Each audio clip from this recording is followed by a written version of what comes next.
Shalom, selamat malam.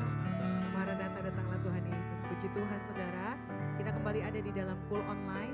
Saya percaya di tempat Bapak Ibu Saudara berada ada sukacita, ada damai sejahtera Tuhan yang berlimpah-limpah. Amin. Mari sama-sama memuji Tuhan, kita masuk hadiratnya dengan hati yang mengucap syukur karena kebaikan dan anugerah Tuhan. Haleluya.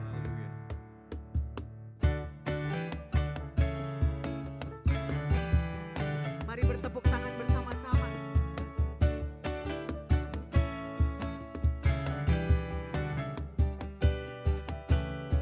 Masuk hadiratnya dengan hati bersyukur. Masuk gerbangnya dengan pujian. Bermazmurlah bagi Dia, nyanyikan nyanyian baru. Bersukacita sekarang menyembah Dia. Masuk hadiratnya dengan hati bersyukur. Masuk gerbangnya dengan pujian. Bermazmurlah bagi Dia, nyanyikan nyanyian baru. Bersukacita sekarang, tinggikan Dia. Saat hati bersyukur dan jiwa pun bersuka, hadirat Allah nyata dalam pujian. Saat kami menyembah dan tangan pun terangkat, Tuhan hadir dalam pujian umat-Nya. Haleluya.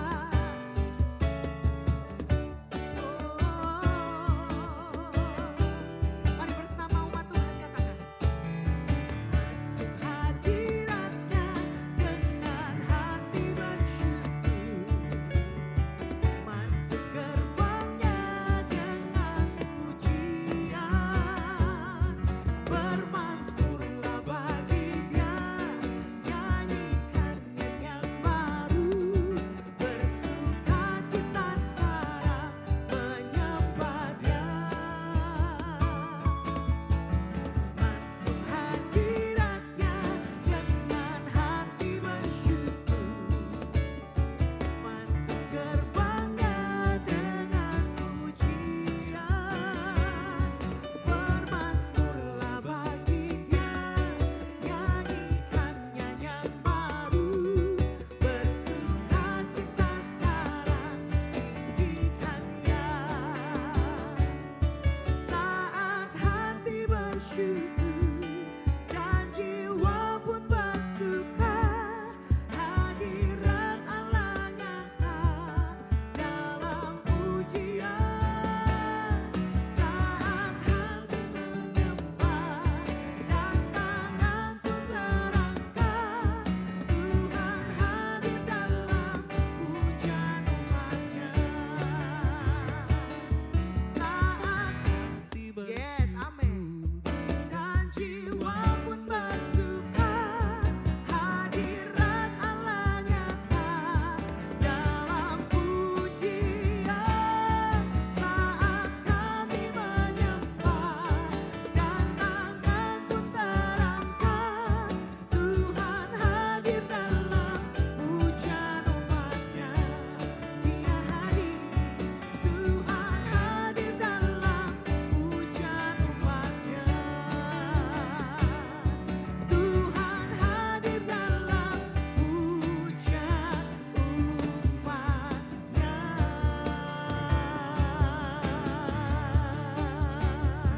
Haleluya. Mari berikan sorak-sorai tepuk tangan bagi Tuhan Yesus. Haleluya.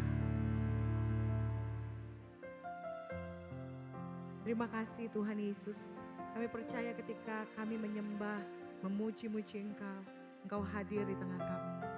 Engkau ada bersama dengan kami di dalam persekutuan kami, saudara bersaudara di dalam Engkau Tuhan. Hari-hari ini kami mau terus belajar menyerahkan hati kami untuk diajar dan dibentuk ya Tuhan. Menjadi umat-Mu, menjadi anak-anak-Mu yang sungguh-sungguh taat kepadamu. Merelakan hati kami untuk Engkau bentuk dan ajar Tuhan. Sehingga semakin hari kami semakin serupa dan segambar dengan Engkau. Terima kasih Tuhan. Kami percaya hadirat-Mu ada di tengah kami. Engkau yang menjamah dan mengubahkan kami. Terpujilah nama Tuhan. Terpujilah nama Tuhan. Oh haleluya. Haleluya Tuhan. Inilah rinduku kepadamu.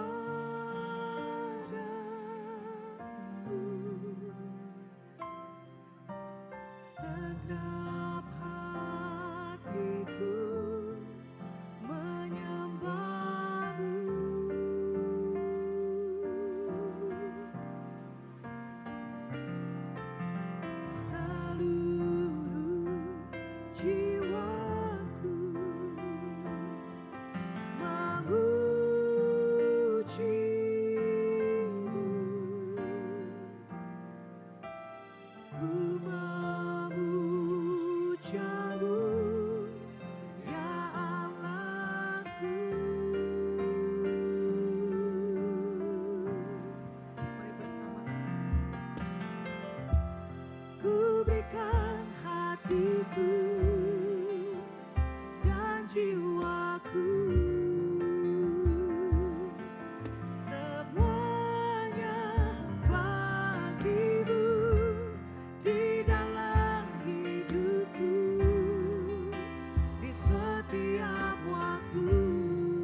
bentuk kami selalu.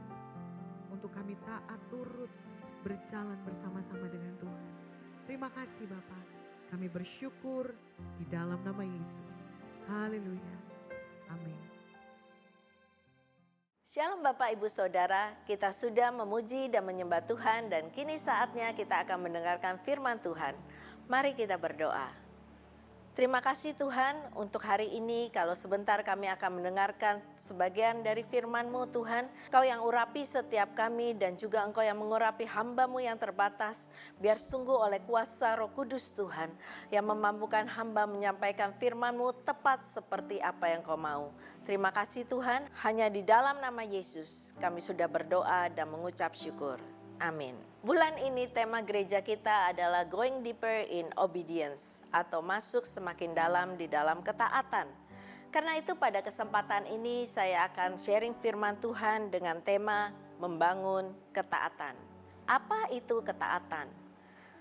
Arti kata taat dalam bahasa Yunani adalah hipako, yang artinya adalah mendengar sungguh-sungguh dan mengikutinya. Ibrani 5 ayat 8 katakan, dan sekalipun ia adalah anak, ia telah belajar menjadi taat dari apa yang telah dideritanya. Pengertian kata hipako, mendengar dengan sungguh-sungguh dan mengikutinya. Mendengar sungguh-sungguh maksudnya itu adalah mendengar dengan penuh perhatian, mendengar dengan penuh seksama. Fokus pada apa yang dikatakan atau menyimak dengan benar. Seringkali ketika kita mendengarkan firman atau kita membaca firman, kita mendengarnya atau membaca firman sambil lalu saja. Kita mungkin tidak fokus sungguh-sungguh waktu kita membaca atau mendengar firman Tuhan. Yang kita fokuskan mungkin pada yang lain. Tetapi pengertian dari hipako ini, mendengar dengan sungguh-sungguh dan mengikutinya, kita harus mendengarkan atau membaca firman Tuhan dengan penuh perhatian. Jangan sambil lalu, tetapi kita duduk dan fokus untuk mendengar dengan benar tentang firman Tuhan. Markus 4 ayat 9 katakan, dan katanya, siapa mempunyai telinga untuk mendengar, hendaklah ia mendengar. Bangsa Israel, waktu mereka mau merebut kota Yeriko, Tuhan memerintahkan Yosua untuk tidak mengambil sesuatu barang-barang yang dikhususkan bagi rumah Tuhan. Dalam Yosua 6 ayat 18 dikatakan bahwa bangsa Israel waktu mereka mau merebut kota Yeriko, Tuhan memerintahkan kepada Yosua untuk tidak mengambil sesuatu barang yang dikhususkan bagi rumah Tuhan. Tetapi apa yang dilakukan oleh bangsa Israel? Dalam Yosua 7 ayat 1 dikatakan bahwa bangsa Israel itu berubah setia sehingga mengambil barang-barang yang dikhususkan itu. Maka bangkitlah murka Tuhan terhadap orang Israel. Kita bisa lihat lagi contoh di dalam Alkitab. Bagaimana kalau kita tidak mendengarkan sungguh-sungguh, kita tidak dapat mengalami tanah perjanjian Tuhan. Ada satu tokoh Alkitab lagi, yaitu Musa, yang tidak dapat memasuki tanah perjanjian gara-gara dia tidak mendengarkan dengan sungguh-sungguh apa yang Tuhan perintahkan kepadanya. Di dalam Bilangan 20 ayat 11 sampai 12 dikatakan, sesudah Musa mengangkat tangannya lalu memukul bukit batu itu dan dengan tongkatnya 2 kali, maka keluarlah banyak air sehingga umat itu dan ternak mereka dapat minum. Tetapi Tuhan berfirman kepada Musa dan Harun, karena kamu tidak percaya kepadaku dan tidak menghormati kekudusanku di depan mata orang Israel, itulah sebabnya kamu tidak akan membawa jemaat ini masuk ke negeri yang akan kuberikan kepada mereka. Musa tidak taat melakukan kehendak Tuhan sungguh-sungguh. Apa yang Tuhan perintahkan kepada Musa, Musa tidak melakukannya dengan sungguh-sungguh. Mengapa? Karena Musa tidak menjaga hati. Musa marah kepada bangsa Israel. Musa jengkel pada bangsa Israel karena bangsa Israel terus-menerus bersungut-sungut karena mereka kekurangan air. Sehingga Musa teledor dengan kata-katanya. Tuhan perintahkan Musa untuk berkata kepada batu itu, maka batu itu akan mengeluarkan air. Tetapi karena hati Musa yang jengkel kepada bangsa Israel, Musa memukul batu itu 2 kali dengan tongkatnya sehingga batu itu mengeluarkan air. Akibat ketidaktaatan Musa, Musa tidak dapat memasuki tanah perjanjian yang Tuhan sudah janjikan kepadanya dan kepada bangsa Israel. Dalam Ibrani 5 ayat 8 tadi, jelas dikatakan bahwa Tuhan Yesus itu belajar menjadi taat dari apa yang telah dideritanya. Memang gampang kalau kita ngomong kata taat, tetapi tidak semudah itu untuk kita melakukan ketaatan di dalam kehidupan kita. Karena itu, pada hari ini saya akan membagikan 3 hal. Bagaimana kita dapat membangun ketaatan di dalam kehidupan kita supaya kita mengalami janji-janji Tuhan dan kemenangan yang daripada Tuhan. Yang pertama, kalau kita mau membangun ketaatan, kita harus belajar percaya atau trust di dalam Tuhan. Amsal 3 ayat 5 sampai 6 katakan, "Percayalah kepada Tuhan dengan segenap hatimu dan janganlah bersandar pada pengertianmu sendiri. Akuilah Dia dalam segala lakumu, maka Ia akan meluruskan jalanmu." Untuk kita percaya kepada Tuhan dengan segenap hati, kita harus belajar untuk menyerahkan sepenuhnya kepada kehendak Tuhan. Percayakan semuanya kepada Tuhan dan segala konsekuensinya kita harus menyerahkannya kepada Tuhan. Percayalah, ketika kita menyerahkan sepenuhnya kepada Tuhan, Tuhan akan memberikan yang terbaik bagi kita. Amsal 3 ayat 5 sampai 6 tadi katakan, "Jangan bersandar kepada pengertianmu sendiri. Akuilah Dia dalam segala lakumu, maka Ia akan meluruskan jalanmu." Kalau kita mau percaya kepada Tuhan, kita harus belajar untuk tidak bersandar pada pengertian kita sendiri, bersandar pada akal budi kita sendiri. Ketika Tuhan Yesus memanggil Simon untuk menjadi muridnya, di dalam Lukas 5 ayat 5 sampai 6 dikatakan, Simon menjawab, "Guru, telah sepanjang malam kami bekerja keras dan kami tidak menangkap apa-apa. Tetapi karena Engkau yang menyuruhnya, aku akan menebarkan jala juga." Dan setelah mereka melakukannya, mereka menangkap sejumlah besar ikan sehingga jala mereka mulai koyak. Kita tahu Bapak Ibu Saudara bahwa Simon itu adalah seorang nelayan yang pastinya punya banyak segudang pengalaman dalam menangkap ikan. Dia tahu bahwa kalau nelayan menangkap ikan itu harusnya malam hari. Tetapi semalam-malaman pada malam itu dia sudah berusaha menangkap ikan. Dia tidak mendapatkan apa-apa. Tetapi waktu Yesus menyuruh dia untuk menebarkan jala, dia belajar untuk taat. Dalam pengertian Simon, mana mungkin dia dapat menangkap ikan pada waktu hari sudah terang. Tetapi karena Yesus mengatakannya, ia belajar untuk taat kepada Tuhan Yesus. Dan Simon melihat bagaimana kuasa Yesus waktu Yesus menyuruh dia untuk menebarkan jala. Dan banyak ikan yang datang pada jalannya sampai jalannya itu mulai koyak. Di situ Simon mengalami Tuhan, bahwa waktu dia percaya kepada Tuhan, dia belajar untuk taat. Dia tidak bersandar pada pengertian dia sendiri. Dia belajar untuk tidak bersandar pada pengalaman dia sendiri. Dia melihat Tuhan bekerja di dalam kehidupannya. Bagaimana ikan-ikan yang banyak itu datang kepada jalannya. Sampai Simon menyuruh teman-temannya untuk membantunya untuk mengangkat jala yang sudah mulai koyak itu. Ketaatan adalah melakukan kehendak Tuhan dengan cara Tuhan, bukan cara kita. Pada waktu Tuhan dan bukan pada waktu kita.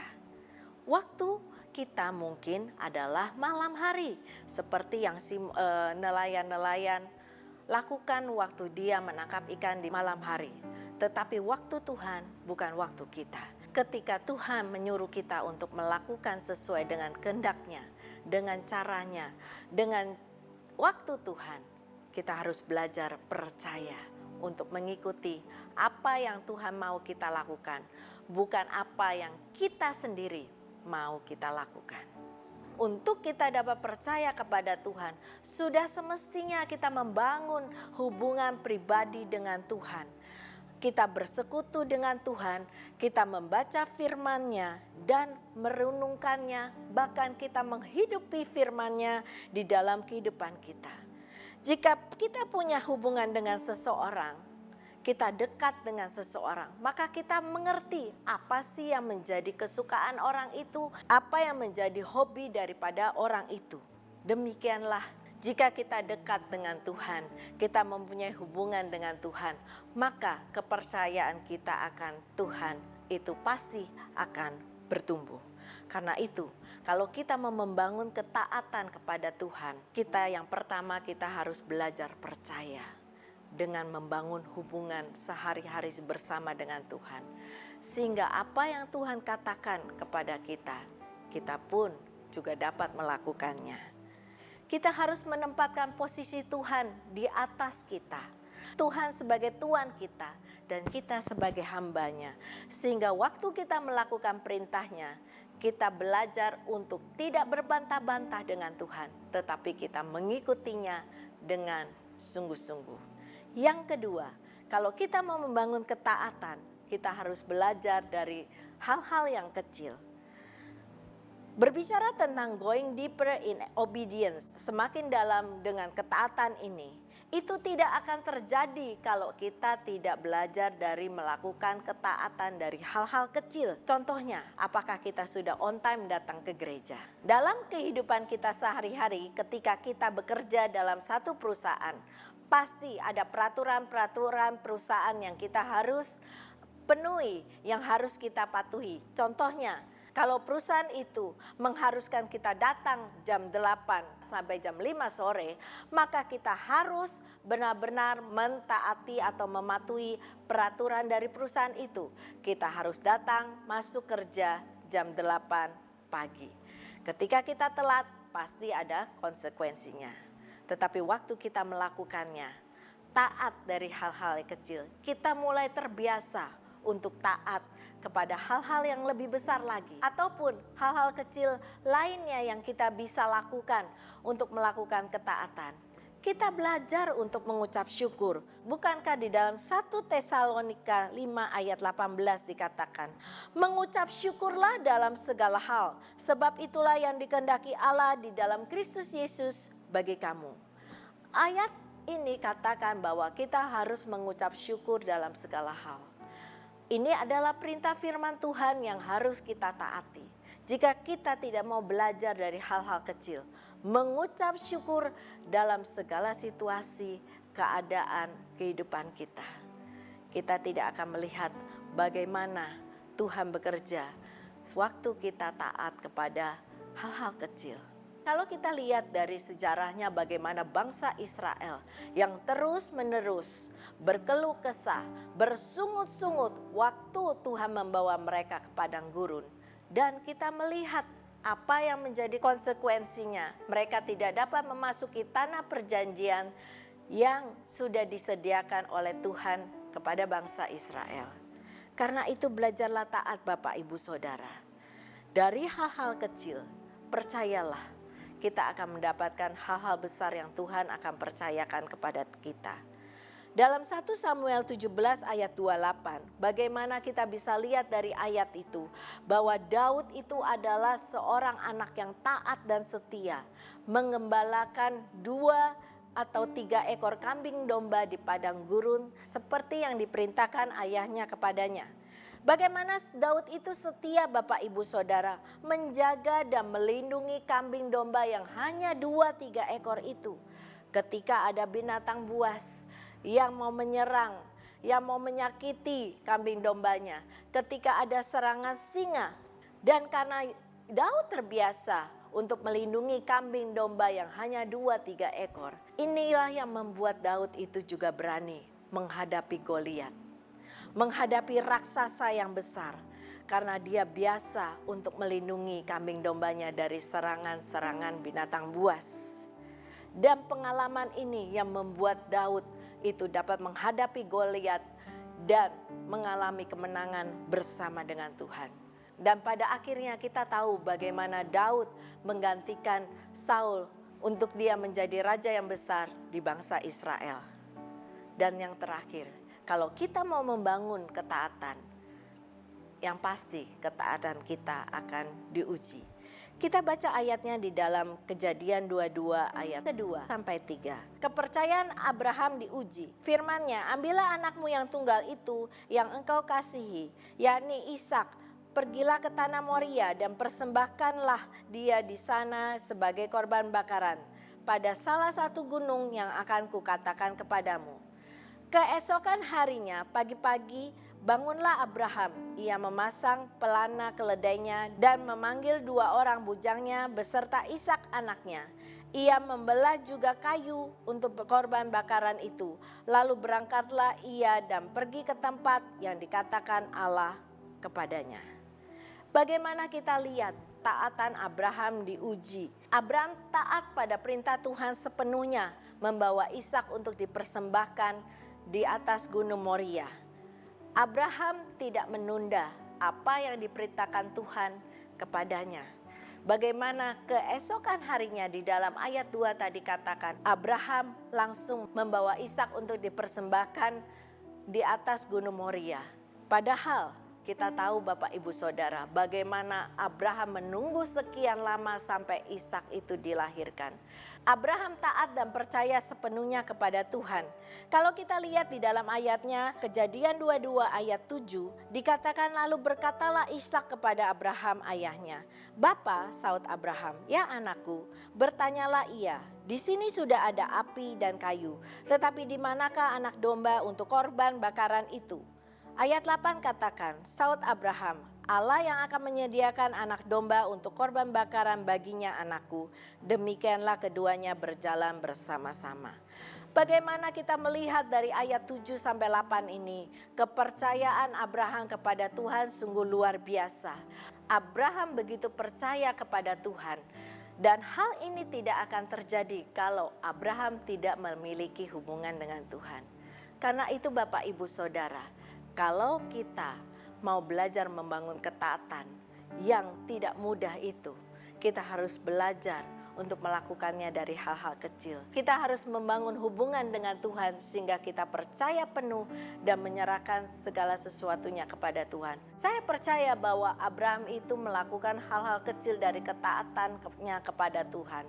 Dan juga Abraham itu mempunyai hubungan yang dekat dengan Tuhan sehingga dia percaya kalau Tuhan memerintahkan dia, pasti Tuhan juga sudah menyediakan yang terbaik bagi Abraham. Ketika Ishak menanyakan di mana kambing dombanya, Abraham berkata bahwa Tuhan yang akan menyediakan. Bapak, Ibu, Saudara, kalau kita mau belajar taat kepada Tuhan, sudah seharusnya kita belajar dari hal-hal kecil. Dan terlebih penting lagi kita harus memiliki hubungan dengan Tuhan. Sehingga ketika ketaatan kita diuji, kita memiliki respon yang benar. Kita tidak mudah kecewa dengan apa yang terjadi di dalam kehidupan kita. Mungkin kita sudah sungguh-sungguh melayani Tuhan. Mungkin kita sudah taat sepenuhnya kepada Tuhan. Tetapi kenapa masalah yang bertubi-tubi masih menghantui kehidupan mereka? Mengapa Bapak Ibu Saudara? Mereka merasa kecewa, mereka merasa tawar hati karena mereka tidak memiliki hubungan yang dekat kepada Tuhan. Jika kita memiliki hubungan yang dekat kepada Tuhan, kita percaya bahwa apapun yang terjadi dalam kehidupan kita pasti mendatangkan kebaikan bagi kita yang mengasihi Dia. Bapak, Ibu, Saudara, biarlah pada saat ketaatan kita diuji, kita memiliki respon yang benar dengan Tuhan. Dengan membangun ketaatan, membangun kepercayaan, membangun hubungan, melakukan ketaatan dari hal-hal kecil, saya percaya kita akan menang atas ujian ketaatan kita. Saya akan menutup dengan kesaksian tentang ujian ketaatan yang kami alami. Beberapa belas tahun yang lalu, Tuhan menyuruh kami untuk membeli sebidang tanah. Lalu kami belilah sebidang tanah itu tentu dengan dana yang Tuhan sudah siapkan. 7 tahun berlalu dan sebidang tanah itu tidak bisa menghasilkan apa-apa. Kita tidak bisa memulai usaha di tempat tanah itu karena satu dan lain hal. Hampir-hampir kami juga putus asa. Ketaatan kami sungguh diuji selama 7 tahun itu karena tanah itu tidak menghasilkan apa-apa. Tetapi waktu pada masa pandemi, bagaimana Tuhan buka jalan sehingga tanah itu bisa menghasilkan dan bisa mencukupi segala kebutuhan kami pada masa-masa pandemi itu. Itulah Tuhan. Ketika kita mau belajar taat dengan membangun hubungan dengan Tuhan, melakukan ketaatan dari hal-hal kecil, maka ketika ketaatan kita diuji, kita akan menang dan kita akan melihat perkara-perkara yang luar biasa yang Tuhan sediakan pada kita, itu akan terjadi. Bapak, Ibu, Saudara, marilah kita membangun ketaatan di dalam Tuhan. Tuhan Yesus memberkati. Mari kita berdoa. Terima kasih Tuhan untuk hari ini, kalau hamba-Mu yang terbatas ini sudah membagikan sebagian dari firman-Mu, biarlah firman-Mu Tuhan dapat sungguh-sungguh menguatkan kami. Bukan hanya kami mau berkata kami taat, tetapi sungguh-sungguh kami mau melakukannya dengan belajar melakukan ketaatan dari hal-hal kecil, dan Tuhan akan percayakan kepada hal-hal yang luar biasa. Terima kasih Tuhan, segala puji hormat kemuliaan hanya bagi-Mu, hanya di dalam nama Yesus kami sudah berdoa dan mengucap syukur. Amin. Kini tiba saatnya kita akan memberikan persembahan. Persembahan dapat dilakukan dengan mentransfer pada rekening yang tertera di layar saudara, atau saudara dapat men-scan keris yang ada di layar saudara, atau memasukkan persembahan saudara di dalam amplop dan membawanya ke gereja. Ibadah Kul online pada hari ini sudah selesai. Mari kita tutup di dalam doa. Terima kasih Tuhan, kalau kami sudah dapat mendengarkan firman-Mu, juga memuji dan menyembah-Mu Tuhan pada hari ini. Kalau kami juga sudah mendengarkan firman-Mu, biar firman yang ditabur itu Tuhan, sungguh-sungguh Tuhan dapat kami lakukan dalam kehidupan kami sehari-hari.